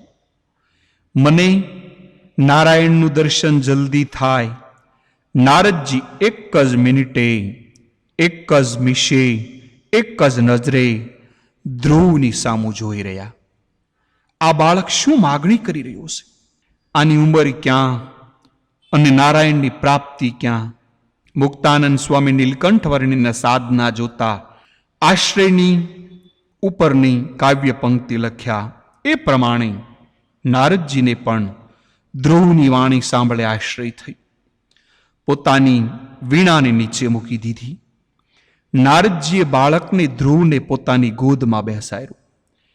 આંસુ સાફ કરતા બોલે, તું જે નારાયણની પ્રાપ્તિ માટે જાય છે એ નારાયણના દર્શન તો ઘણા દુર્લભ છે બેટા. ભગવાન મળવા એમના સાક્ષાત દર્શન થવા એ તું માને છે એટલા સહેલા નથી. આકરી સાધના કર્યા પછી અને એમની કઠણ કસોટીમાંથી પસાર થવું પડે છે. પછી પ્રસન્ન થઈ કોઈ વિરલાને જ પ્રભુ દર્શન આપે છે અને કૃતાર્થ કરે છે. જેને પોતાના પ્રાણ હોમવાની તૈયારી હોય એને જ નારાયણનો ભેટો થાય છે આ જન્મમાં. બેટા, તારા જેવા નાના બાળકને નારાયણ કેવી રીતે મળે? નારદની આવી વાણી સાંભળી ધ્રુવ હવે રડવા માંડ્યા. બોલે છે, ગુરુ, મારી માએ મને મક્કમ કર્યો અને તમે આવા શબ્દો કહીને મને ઢીલા પાડી દો છો. બીજા મહાત્માઓને નારાયણ મળે કે ન મળે, પણ મને તો ચોક્કસ મળશે. હે ગુરુ, મારી માથે મારી બે માતાઓના આશીર્વાદ છે અને ત્રીજા આપ પણ મારી માં છો અને મારી સાથે 3 માતાના આશીર્વાદ હશે તો મને નારાયણનું મિલન અવશ્ય થવાનું છે. માટે મને રૂડા આશીર્વાદ આપો. નારદજીએ વિચાર કર્યો, આ બાળકને કેવું સરસ બોલતા આવડે છે. આ બાળક મને બાંધી લેવા માગે છે. નારદજીએ બાળકની મક્કમતા જોઈ એના માથે હાથ મૂકી દીધો અને હૃદયના આશીર્વાદ આપી દીધા. જા બેટા, મારા જેવા મહાત્માઓને નારાયણ નથી મળ્યા, પણ તને અવશ્ય મળશે. તારી ઉપર નારાયણ કૃપા વરસાવશે અને જરૂર પ્રભુ તને દર્શન આપશે.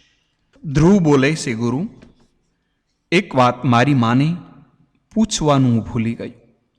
હું વનમાં જઈશ તો ખરો, પણ મારે નારાયણના દર્શન કરવા, એમનું મને મિલન થાય તે માટે મારે શું કરવાનું હોય? નારદજી શ્રદ્ધાળુ ધ્રુવને રાજી થઈને નીચે પ્રમાણે માર્ગદર્શન આપે છે. જુઓ, ગુરુ વિના જ્ઞાન નહીં. જેને શ્રદ્ધા હોય છે તેને ભગવાન પ્રથમ ગુરુનો ભેટો કરાવે છે અને સાચા ગુરુ કલ્યાણનો સાચો રાહ બતાવે છે. મુમુક્ષોને ભગવાનના ચરણારવિંદમાં જોડી આપે છે. નારદજી પ્રેમથી ધ્રુવને સાધનાની સારી રીત બતાવે છે. હે ધ્રુવ, પવિત્ર યમુના નદીને કિનારે મધુ નામનું વન છે. યમુનાજી એ ભક્તિનું સ્વરૂપ છે. યમુનાજીમાં પ્રથમ તું ભગવાનનું સ્મરણ કરતા કરતા સ્નાન કરજે. પછી વૃક્ષની છાયા એમની નીચે બેસી ઘડીભર દેહ ભાન ભૂલી જઈ તારા આત્માને બ્રહ્મ સ્વરૂપની ભાવના કરી ઓમ નમો ભગવતે વાસુદેવાય એ મંત્રથી નારાયણને પોકારજે. આંતરભાવથી નારાયણના નામનું સતત શ્વાસોશ્વાસ રટણ કરજે. ભાગવતજી સમજાવવા માગે છે, કોઈ પણ સંજોગોમાં ઘડીભર સંસાર અને શરીર બંનેને ભૂલી નારાયણના નામ સ્મરણમાં અને ધ્યાનમાં પાગલ થાવ. મસ્ત બનો. એ મસ્તી કોઈ મહાન અવલૌકિક ચીજ છે. સામાન્ય સંસારી જીવનમાં નારાયણના નામની મસ્તી અનુભવથી કઠણ છે. માણસથી દુનિયાની લાશ શરમ મર્યાદા મુકાતી નથી. પણ જ્યારે જ્ઞાન અને વૈરાગ્યની દ્રષ્ટિ કેળવાશે, તેથી જિંદગી અને જગતનું તુચ્છપણું સમજાશે, ત્યારે ભગવાનના નામ સ્મરણમાં અને પ્રેમલક્ષીના ભક્તિમાં મુમુક્ષોની દિવ્યતા અને અવલૌકિક સુખની મસ્તી અનુભવાશે. ધ્રુવ આગળ ચાલતા ચાલતા યમુનાને કિનારે પહોંચ્યા. જંગલના બિહામણા દ્રશ્યો જુએ છે, પણ નારાયણના બળના પ્રતાપે એમને ભય લાગતો નથી. એની માએ એને હૃદયમાં ઠસાવી દીધું હતું કે નારાયણનો વાસ સર્વત્ર છે. માટે કોઈથી ક્યાંય પણ વન જંગલમાં બીક રાખીશ નહીં. એથી નિર્ભય થઈ આનંદમાં સાધનાની શરૂઆત કરે છે. પ્રથમ એણે ભગવાનના નામનો સ્મરણપૂર્વક પવિત્ર યમુનાજીના જળમાં સ્નાન કર્યું. પછી એક વૃક્ષની નીચે સ્વસ્થ ચિત્તે એક પગ ઉપર ઊભા રહી નારદજીએ શીખવેલા મંત્ર ઓમ નમો ભગવતે વાસુદેવાય નમઃ એ બરાબર યાદ કરી નારાયણનું હૃદયમાં ધ્યાન લગાવી મંત્રનો જપ શરૂ કર્યો. રાત દિવસ સતત જપ શરૂ થઈ. 3 દિવસ ફક્ત એકવાર વૃક્ષની લીલા પાંદડા ખાઈ લે. ફરીવાર નારાયણનો મંત્રનો જપ કરે. આંતરભાવે નારાયણને પોકારે. આમ સાત્વિક સાધનામાં 1 માસનો સમય વ્યતીત થયો. હજી 1 મહિનાના અંતે ધ્રુવને નારાયણની ઝાંખી થઈ નથી. એણે વિચાર કર્યો, મને ગુરુ નારદજીએ વાત કરી હતી, નારાયણને મેળવવો સહેલો નથી, માટે મારે ધીરજ રાખવી, સાધના શ્રદ્ધાથી, અને ભગવાન જરૂર મને દર્શન આપશે. મૈત્રીજી વિદુરજીને સાવધાન કરીને કહેશે, હે વિદુર, ધ્રુવે હવે વિચાર કર્યો. નારદજીએ શીખવ્યું કે ખાલ શરીરની ઉપરની સાંભળી ઉતરે ત્યારે પ્રભુના દર્શન થાય. જેથી ધીરજ અને શ્રદ્ધા રાખી મનમાં નક્કી કરે છે, 3 દિવસે પાંદડા ખાતો હતો એ તજી દઈશ. હવે 6 દિવસે ફક્ત એકવાર સૂકા પાંદડા ખાઈશ અને 6 દિવસે એકવાર પ્રભુના ધ્યાનમાંથી જાગીશ. ફરી ધ્યાનમાં લાગી જઈશ. આમ દ્રઢ નિશ્ચય કરી ધ્યાન કરવા લાગ્યા. 6 દિવસે એકવાર સૂકા પાંદડા ખાય છે અને ફરી પાછો ધ્યાન શરૂ કરે છે. આમ કરતા કરતા બીજો માસ વહી ગયો. 3જા મહિનાની શરૂઆતમાં નિર્ણય કર્યો, 9 દિવસે કેવળ એકવાર ફક્ત પાણી પીવું, પાંદડા પણ હવે ન ખાવા. આમ 9 દિવસે ધ્યાનમાંથી સહેજ બહાર આવી અને કેવળ પાણી પીવે અને પછી તરત જ ભગવાનના ધ્યાનમાં જાય. આમ ધ્રુવજીને 3 માસ પૂરા થયા. 4થા મહિને વિચાર આવ્યો કે હવે પાણી પણ જતું કરવું. 12 દિવસે એક દીર્ઘ શ્વાસ લેશે. બાકી પ્રાણાયામથી શ્વાસને પણ બંધ કર્યા છે. હે વિદુર, 4થો મહિનો પસાર થયો. 5માની શરૂઆતમાં યમુનાજીની સામે હાથ જોડ્યા, પ્રાર્થના કરી, હે યમુના મૈયા, હે દેવી, તું ભક્તિ સ્વરૂપ છે. હું તારે કાંઠે ઊભો ઊભો તપ કરું. 4 મહિનાથી નારાયણનું દર્શન માટે ઝાંખી છું. મને લાગે છે કે નારાયણને મારું બલિદાન લેવું હશે. ધ્રુવે મનમાં દ્રઢ નિર્ણય કર્યો, કાં તો મારા શરીરનું બલિદાન આપું, કાં હું નારાયણને મેળવું. હરિનો માર્ગ છે શુરાનો, નહીં કાયરનું કામ જો. પ્રથમ પહેલું મસ્તક મૂકી વળતું લેવું નામ જો. પરમાત્મા જેને મેળવવાશે એણે મહાત્માઓ કહેશે કે માથાને હાથમાં લઈને આગળ વધવાની તૈયારી રાખ. ધ્રુવને પોતાના આત્માના ઊંડાણમાંથી બળ મળ્યું અને તે અમોધ બળથી અને પરમાત્માની કૃપાના બળથી તે પોતાના મનને મક્કમ વિચારે, એકવાર મરી જવું કુરબાન છે, બાકી નારાયણને જતો કરવાનો નથી. એ ભગવાનના સાક્ષાત્કાર માટે 100 માથાના બલિદાન પણ સોંઘાશે. 5મા મહિનાનો આરંભ થયો. ધ્રુવે હવે શ્વાસ લેવાનું છોડી દીધું. સામાન્ય સાધકથી શ્વાસ લેવો બંધ કરવો શક્ય નથી, પણ ઈશ્વરની કૃપાના બળથી ધ્રુવે કપરી કસોટીમાંથી પસાર કરી અને નારાયણનું નામ, નારાયણનો જપ ચાલુ રાખ્યો છે. બાળક ધ્રુવના મસ્તકમાંથી તેજથી જ્વાળાઓ ભભૂકવા માંડી. ધ્રુવનું વજન એટલે કે આત્માનું ઉત્કૃષ્ટ તેજ શરીરનું વજન નહીં, પૃથ્વીથી સહન ન થયું. પૃથ્વીનો શેડો ડગબગવા માંડ્યો. હે વિદુર, ધ્રુવના શિરમાંથી નીકળતા તેજના કિરણો દેવતાઓ એ પણ ત્રાસ પામી ગયા અને ભગવાન નારાયણની પાસે જઈને પ્રાર્થના કરે છે, હે પ્રભુ, મધુવનમાં ધ્રુવ નામનો એક નાનો બાળક છે. એણે ઉગ્ર તપશ્ચર્યા આદરી આપના સાક્ષાત દર્શન માટે ઝંખે છે. આપ ત્યાં એને દર્શન આપવા ઉતાવળે પધારો. એના તપની પૂર્ણાહુતિ કરાવો, નહીં તો એના મસ્તકમાંથી જે તેજ નીકળે છે એ આ ત્રિલોકીને બાળી અને પૃથ્વી રસાતળમાં નાખી દેશે. ધ્રુવનું નામ સાંભળતા જ વિશ્વના માલિક પ્રભુ નારાયણની આંખમાં આંસુ આવી ગયા. એની ભક્તિથી પ્રભુ પ્રસન્ન થયા. એનું જ નામ ભક્તિ, એનું જ નામ જીવન, કે આપણું નામ સાંભળતા નારાયણની આંખ ભીની થાય. નારાયણને એમ લાગ્યું કે મેં આને માણસ બનાવ્યો એ મારી કૃપા સાર્થક છે. નારાયણ આવા શ્રદ્ધાવાન સાધકને શાબાશી આપે છે, રાજી થાય છે, સામા ચાલીને દર્શન આપવા પધારે છે.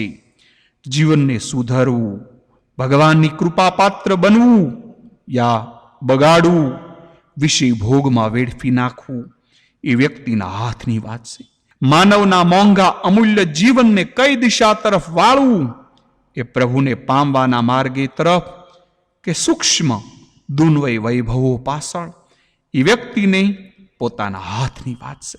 પરમાત્મા દેવોને કહેશે, તમો કોઈ ચિંતા ન કરો. એનું ઉગ્ર તપ ત્રિલોકીને બાળવા માટે નથી, મારા દર્શન માટે છે. એ શ્રદ્ધાળુ અને શૂરવીર બાળ ભક્તને દર્શન આપવા માટે નહીં, પણ એના દર્શન કરવા માટે મધુવનમાં હું સામો જાઉં છું. ભાગવતજીમાં આવું લખવામાં આવ્યું છે. એ રીતે જેઓનો ભય દૂર થયો છે એવા દેવો ભગવાનને પ્રણામ કરી સ્વર્ગમાં ગયા. પછી 1000 મસ્તકોવાળા ભગવાન ગરુડ ઉપર બેસી ભક્ત ધ્રુવને મળવા મધુવનમાં પધાર્યા છે. ભગવાન સામે પધારીને ધ્રુવને દર્શન આપે છે. ધ્રુવને ભગવાનના સાક્ષાત દર્શન થયા. એટલો બધો આનંદ થયો હશે. ધ્રુવને ભગવાનના સાક્ષાત દર્શન થતા કેટલો આનંદ થયો હશે. એનું જીવન કેવું ભવ્ય છે. ધ્રુવના ભાવ, ભક્તિ, ઉત્સાહ, શ્રદ્ધા કેવા હશે કે નારાયણને તે ભક્તની સામે પધારીને દર્શન કરવાની ઈચ્છા થઈ. ધ્રુવ જેવા આદર્શ ભક્ત રાજને આ કથાના સૌ શ્રોતાઓ હજારો ધન્યવાદ આપી રહ્યા છે. મૈત્રેયજી વિદુરજીને સાવધાન કરીને કહેશે, હે વિદુર, વૈકુંઠપતિ મધુવનમાં ધ્રુવ સન્મુખ પધાર્યા છે. ધ્રુવજીના હૃદયમાં પ્રભુની શ્યામ સુંદર મૂર્તિ દેખાતી હતી. તે બંધ થતા બાળકે આંખ ખોલી અને જ્યાં સન્મુખ દ્રષ્ટિ કરે તો સામે ચતુર્ભુજ નારાયણ સાક્ષાત ભગવાન પ્રગટ થઈને ઊભા છે. ધ્રુવે હાથ જોડ્યા, પ્રભુના ચરણમાં વંદન કર્યા અને ગદગદ કંઠ થઈ રોમાંસ અનુભવ્યો. હર્ષના આંસુઓ નેત્રમાં સમાતા નથી. પ્રભુની સ્તુતિ પ્રાર્થના કરવાની ઈચ્છા થાય છે, પણ ધ્રુવજી કંઈ ભણ્યા ન હતા. કઈ વાણીથી, કેવા શ્લોકથી કેવી પ્રાર્થના કરવી એમને સમજાતું ન હતું. દયાળુ પ્રભુએ કેવળ અકારણ કરુણા એમના પર કરી. શંખનો સ્પર્શ કરાવ્યો, તરત જ સારાએ વેદો રૂચાવો, વેદના મંત્રો એમને સ્ફુર્યા. ધ્રુવે ભગવાનની સ્તુતિ કરતા પહેલા એ વાત કરી કે હે પ્રભુ, હે દયાળુ, હે દીનાનાથ, તારી દયાળુનો ઉપકાર હું શું માનું? મારા જેવા કેવળ 5 વર્ષના કુંવરને આજે તું દર્શન દેવાયો, એ શું થોડી વાત છે? પ્રભુ, મારી બાળકની કઈ મોટી સાધના, મારી તો હજુ 5 માસની સાધના છે. હે દયાળુ, હે દયાનિધિ, હે કૃપા સિંધુ, મને તો લાગે છે કે તું કેવળ કૃપા સાધ્ય છે. પ્રભુનું દર્શન, પ્રભુની પ્રાપ્તિ કેવળ આપની ક્રિયાઓથી, ઉગ્ર સાધનાઓથી નથી થતી. એ સત્ય હૃદયમાં લખી રાખજો. પરમાત્મા કેવળ કૃપા સાધ્ય છે. આપણે તો ફક્ત એ કૃપાને પાત્ર થવાનું છે. ધ્રુવજી એવા કૃપા પાત્ર થયા. આગળ 7મ સ્કંદમાં કથા આવશે કે પ્રહલાદજી કેવા કૃપા પાત્ર થયા. ધ્રુવજી પ્રભુની સ્તુતિ કરતા કહે છે, હે પ્રભુ, તું કૃપા સાધ્ય છે. હું આપને મારી સાધનાથી મેળવા જાઉં તો તમે ક્યાં મળો? વર્ષોના વર્ષો વહી જાય તો પણ કેવળ સાધનાથી પ્રભુ દર્શન કે મિલન થતું નથી, અશક્ય છે. ધ્રુવજી બોલે છે, મને નથી સમજાતું કે 5 મહિનામાં મને તારું દર્શન કેવી રીતે થયું. એમાં તો કેવળ આપની મારા પરની કૃપાનું જ કારણ છે પ્રભુ. પ્રભુએ ધ્રુવના મસ્તક પર પોતાનો કોમળ હાથ મૂક્યો અને બોલ્યા, ધ્રુવ, તારી જે ઈચ્છા હોય તે માગી લે. મારે માટે તને આપવા માટે કંઈ પણ અધેય નથી. તારા જેવા ભક્ત માટે મારું સર્વસ્વ આપવા માટે તૈયાર છું. ધ્રુવ હાથ જોડીને બોલે છે, હે પ્રભુ, હું સમજુ છું કે મારા જીવનમાં આપ દયા સિંધુ છો. મને એ મળ્યું એ સર્વસ્વ મળ્યું. હવે કશું જ મેળવવાનું બાકી નથી. જ્યાં સુધી આપ નહોતા મળ્યા ત્યાં સુધી જ મારી જિંદગી ગરીબી અને લાચારીથી ભરેલી હતી. મૈત્રીજી બોલે છે, હે વિદુર, ધ્રુવ પ્રભુની સ્તુતિ કરતા કરતા આ પ્રમાણે બોલે છે, હે નારાયણ, મારા જીવનમાં આપ સાક્ષાત મળ્યા. હવે મારે આપની પાસે બીજું શું માગવાનું હોય? જ્યાં સુધી આપનું મિલન નહોતું ત્યાં સુધી મારા જીવનમાં ગરીબી, ગુલામી હતી. આજે મારા જીવનમાંથી આ બધું નાબૂદ થયું. જીવન ધન્ય અને કૃતાર્થ બન્યું. ધ્રુવ આગળ બોલે છે, મહારાજ, મને શું નથી મળ્યું? આપના દર્શનથી અને પ્રભાવથી મારા સર્વ ક્લિપ્સો બળી ગયા. આજથી મારા દારિદ્ર્યનો સમૂહ નાશ થયો. પ્રભુ, આપની પ્રસન્નતા, આપનો આશીર્વાદ, આપનો અભયવર, આપનો કોમળ હાથ મારા મસ્તક પર મૂક્યો, એ જ મારે માટે પૂરતું છે. એમાં બધું જ આવી ગયું. ધ્રુવને કોઈ ઈચ્છા ન હોવા છતાં ભગવાને તેમને ધ્રુવપદ એટલે કે અચળ સ્થાન આપી દઈ ભગવાન અદૃશ્ય થઈ ગયા છે. ધ્રુવે હવે ઘર તરફ પ્રયાણ કર્યા. ધ્રુવની માતાને સમાચાર મળ્યા કે ધ્રુવ ભગવાનને પ્રાપ્ત કરીને ઘરે આવ્યા છે. ઉત્તાનપાદ રાજાને પણ સમાચાર મળ્યા કે ધ્રુવ ભગવાનને પ્રાપ્ત કરીને ઘરે આવે છે. રાજાને હવે અફસોસ થયો, પસ્તાવો થયો. ક્યાં મારું જીવન અને ક્યાં 5 વર્ષના મારા બાળક ધ્રુવનું જીવન? મારી જિંદગી પૂરી થવા આવી છતાં મને જીવનનું ધ્યેય ભાન નથી. જ્યારે મારા 5 વર્ષના બાળકે જગત નિયંતાને વશ કર્યા, હું મારી ઇન્દ્રિયોને પણ વશ ન કરી શક્યો. મારા કાળા ધોળા થઈ ગયા, પણ મારું કાળજું ધોળું પવિત્ર ન થયું. અરે, સુરુચિ રાણીને વશ થઈ સુનીતિ અને ધ્રુવની ઉપર મેં કેટલાય જુલમ ગુજાર્યા. પતિ તરીકે અને પિતા તરીકે મેં એક પણ ફરજ અદા ન કરી.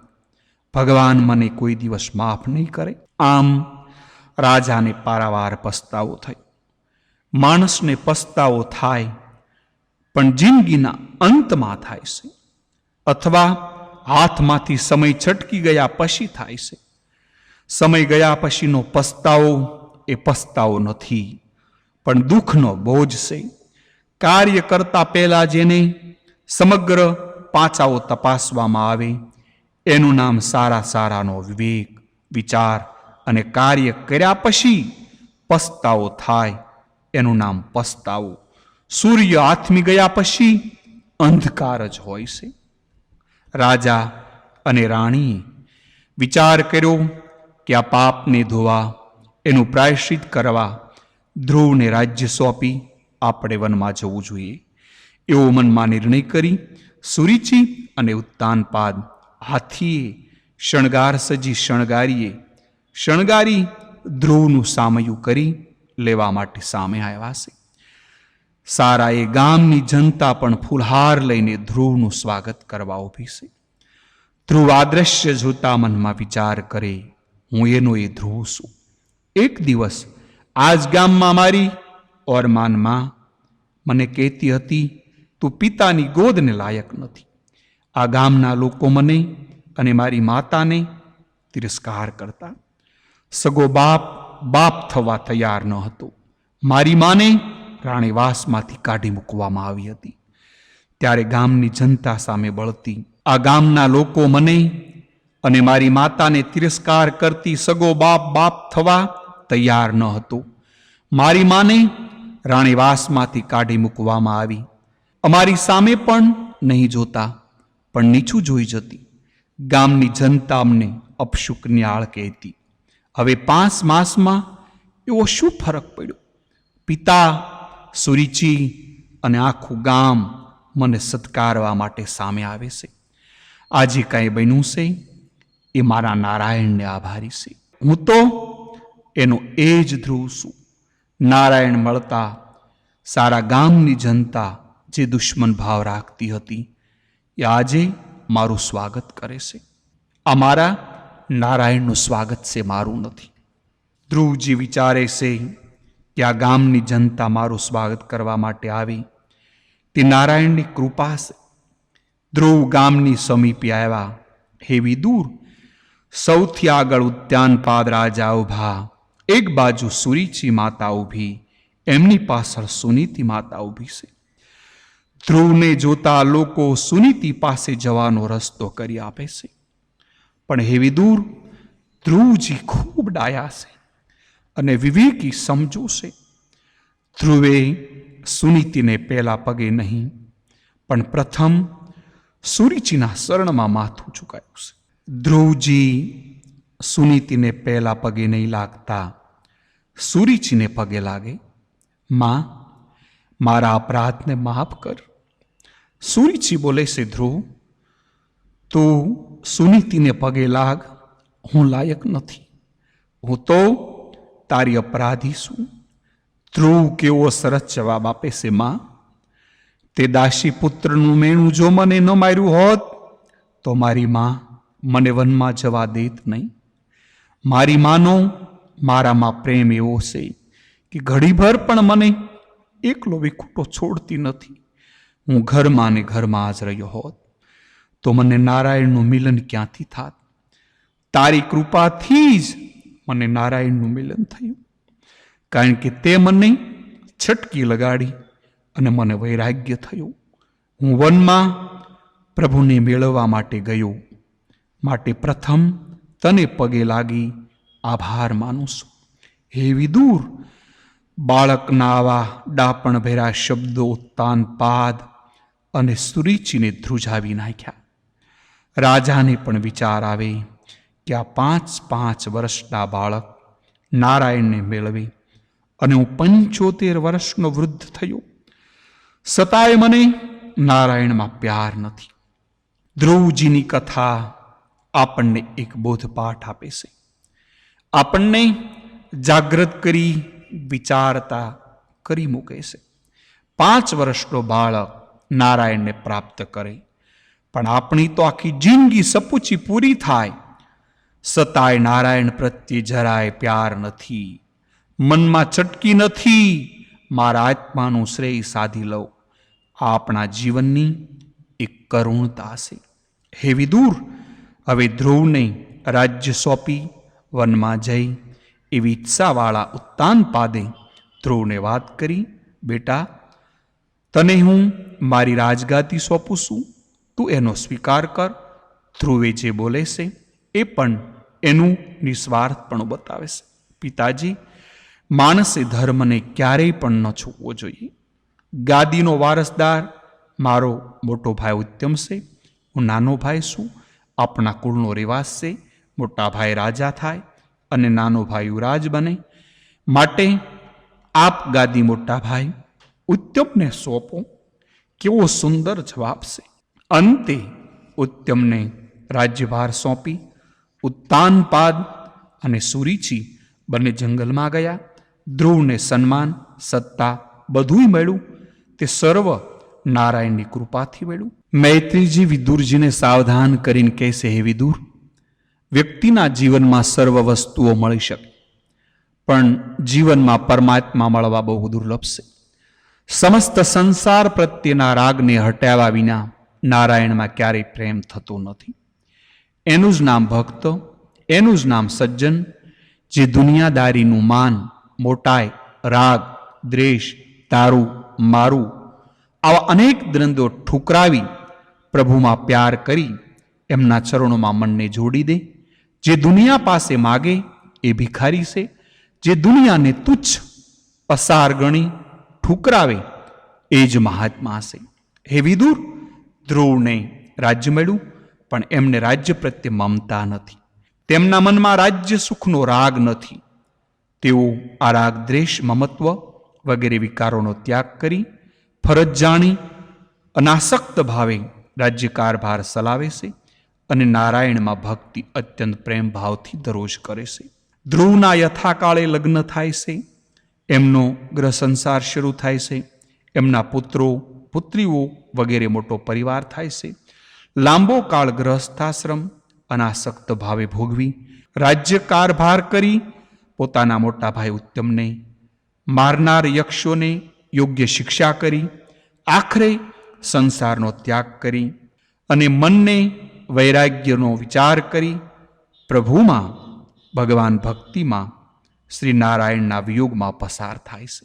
અને અંતમાં મૈત્રીજી વિદુરજીને સાવધાન કરીને કહેશે, હે વિદુર, ધ્રુવજી ગંગાજીને કિનારે ધ્યાનમાં બેઠા, પણ ગંગાજીનું પાણી વહેશે.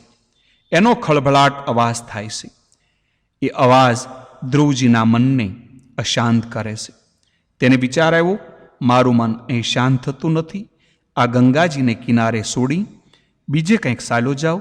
ધ્રુવ જવાને માટે તૈયાર થયા. ત્યાં ગંગા માતા સ્વયં મૂર્તિમાન પ્રગટ થયા છે. હે ધ્રુવ, તું ક્યાં જાય છે? હું તારા જેવા ભગવાનના લાડીલા ભક્તની સવાસના સતત ઈચ્છા રાખું છું. પાપી લોકો પોતાના પાપ ધોવા મારામાં સ્નાન કરે, તેથી એમના પાપો મારામાં આવે. પણ હે ધ્રુવ, મારામાં આવેલા આ પાપ ધોવા મારે ક્યાં જવું? ધ્રુવજી, હું મારામાં સ્નાન કરનારને પવિત્ર કરું, પણ હું પોતે પવિત્ર થવા ક્યાં જાઉં? હે ધ્રુવ, તારા જેવા વૈષ્ણવ, તારા જેવા નારાયણના પરમ ભગવાનના ભક્તો મારામાં સ્નાન કરે, એટલે સ્નાનથી મારામાં જે પાપ ભરાયા હોય એમાંથી મને મુક્તિ મળે. એટલા માટે આપ તમે અહીંયા રહો. ગંગાજી ધ્રુવને કહેશે, ધ્રુવ, તું અહીંથી બીજે સ્થળે જતો રહીશ તો મારામાં પાપને પવિત્ર કોણ કરશે? હે ગંગામાં, મને આ તારા જળના ધોધનો અવાજ એ ભગવત ધ્યાનમાં સ્થિરતા આવવા દેતા નથી. ગંગાજી બોલે છે, હવે હું મારા જળનો શાંત પ્રવાહ કરું છું. આજે પણ ઋષિકેશથી આરંભી ધ્રુવજીના આશ્રમ સુધી ગંગાજીનો પ્રવાહ શાંત વહે છે. ધ્રુવજી ધ્યાનમાં બેઠા, એમનું આયુષ પૂરું થયું. એમની સામે કાળ આવ્યો. મૃત્યુ ધ્રુવની સામે હાથ જોડીને કહેશે, આજે આપનું આયુષ પૂરું થાય છે, મારો સ્વીકાર કરો. ધ્રુવજી જવાબ આપે છે, અરે કાળ, મને આજે દુઃખ થાય છે. હું નારાયણનો શરણાગત બન્યો. શ્રી નારાયણના ચરણારવિંદમાં મેં કેટલો સમય સુધી માથું ઝુકાવ્યું. હું મારા ઘરનો ન રહ્યો, પુત્ર પરિવારનો ન રહ્યો અને પરમાત્માનો થયો. તોય મારે તને આધીન થવું પડતું હોય તો મારા મૃત્યુકાળે અને નારાયણનું મિલન ન થતું હોય તો મેં સંસાર છોડ્યો, એ ખોટું થયું. જે પ્રક્રિયા મારા ઘરમાં ન રહેવાથી થતી હોય એ સુધારવા માટે સંસાર છોડી ગંગાને કિનારે ભૂખ્યો અને તરસ્યો બેઠો છું. મૈત્રીજી વિદુરજીને સાવધાન કરતા કહેશે, વિદુર, દેખો, આ ભક્તના દિલમાં નારાયણ પ્રત્યે કેટલી શ્રદ્ધા, પરમાત્માના મહિમાનું કેટલું બળ છે. ધ્રુવ અને કાળ વચ્ચે ચર્ચા ચાલે છે. તેવા સમયમાં વિષ્ણુના પાર્ષદો ધ્રુવને તેડવા માટે વિમાન લઈને આકાશમાં આવ્યા.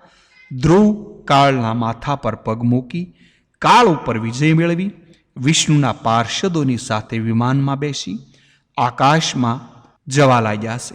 મૃત્યુ એટલે કે કાળ મોઢું ફાડીને જોયા કરે છે. સારી દુનિયામાં મારા માથા પર પગ મૂકી સદેહ આ દુનિયામાં છોડી પરલોકમાં ગયા હોય એવો કોઈ ઇતિહાસ મેં જોયો નથી. આવી રીતે ધ્રુવ ચરિત્રની કથા મેં તમને સંક્ષેપમાં કહી.